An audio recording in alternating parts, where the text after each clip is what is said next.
Hey guys, Diane here, and today I'm going to do a review of Kin by Kealan Patrick Burke. So yeah, let's get into it.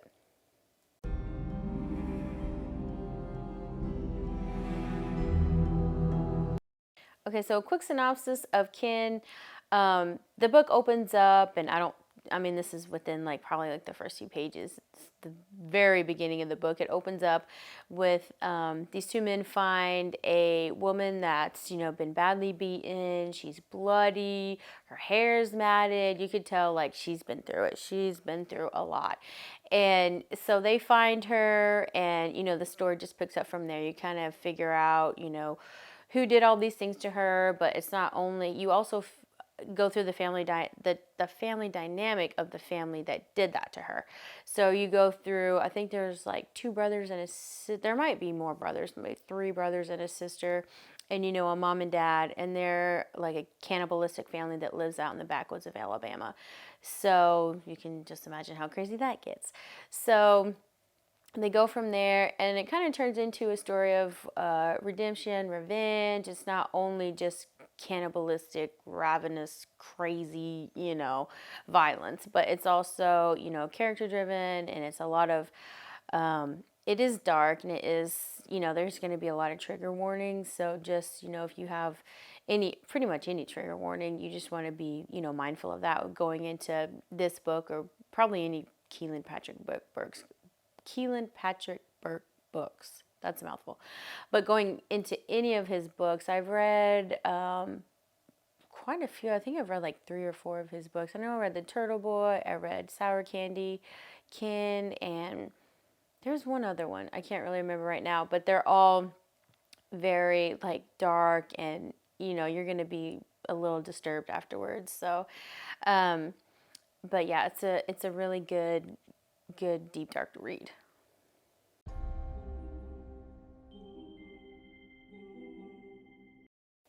So the length of this book is about 300 pages, which is, a good size for this book. And I feel like the pacing of this book was really spot on. There were a few spots that I can remember that got a little long-winded, but nothing that I would say was too much. It just was, you're kind of wanting to get back to the action, I guess, because you're where it kind of slows down to where she's kind of settling in and absorbing and getting back to reality.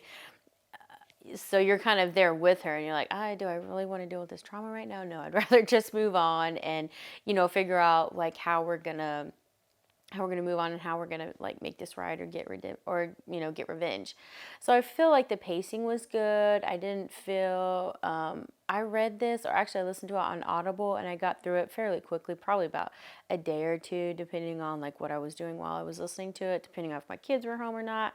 It's definitely not something you can listen to out loud if anyone else is around, especially. You don't want to look like a psycho.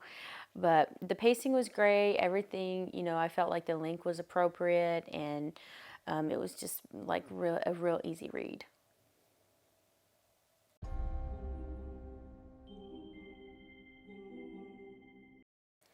Okay, so character-wise, the characters were really good. I felt like they were not only realistic characters, but they felt almost relatable. There were some parts that were a little like, this is a little over the top, but that's kind of part of the fun. But I did feel like the characters, there were, especially with the family dynamic, they're very, you could almost understand why they turned out the way they did. It's almost inevitable. Like if you go through, or if you're born into a family that is like this, or has this much trauma, or has this mentality, that how else are you going to turn out there? Is there really, could there ever be a good outcome?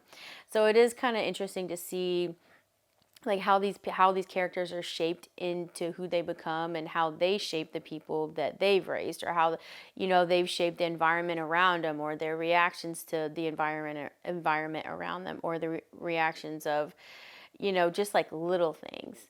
So it really did feel like they were, well-rounded characters, as in I feel like I could expect, because I got to know them, I could expect how they would react or what they would do.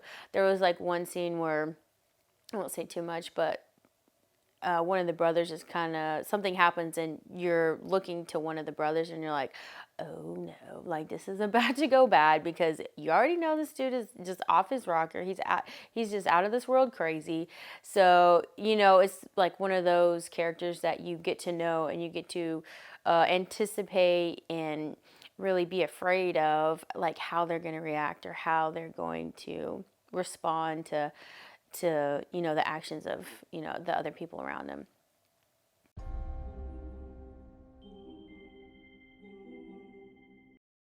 Okay, so as far as twists go, there was one twist that I can really remember. It's been probably 6 months at least since I read this, but there was one twist that I wasn't necessarily surprised, but it did add to the story, so I didn't mind it.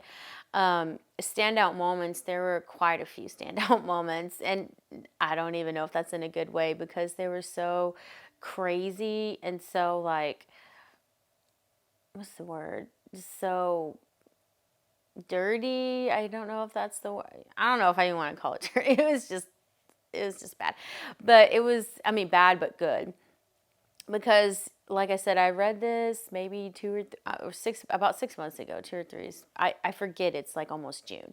So I read it like 6 months ago, and I still remember certain parts. I still remember the characters pretty vividly. I still remember a lot of the story.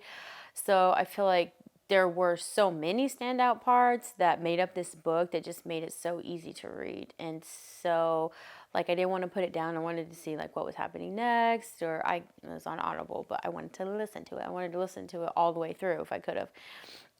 So yeah, there's definitely some standout moments that you're probably gonna be squeamish about, and you're gonna not want to remember, but you're gonna remember.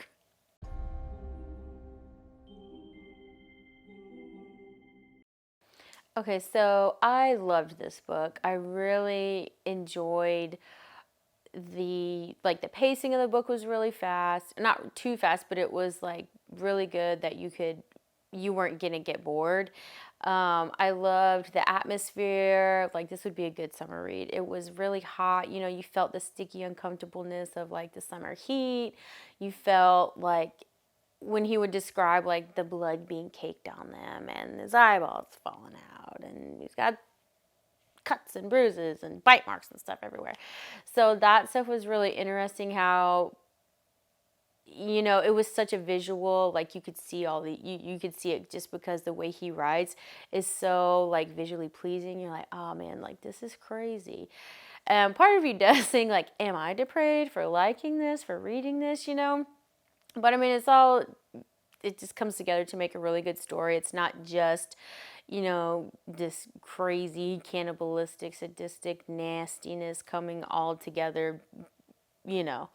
So I do really like it. I don't know if I would recommend this to everybody. I would probably recommend this lightly.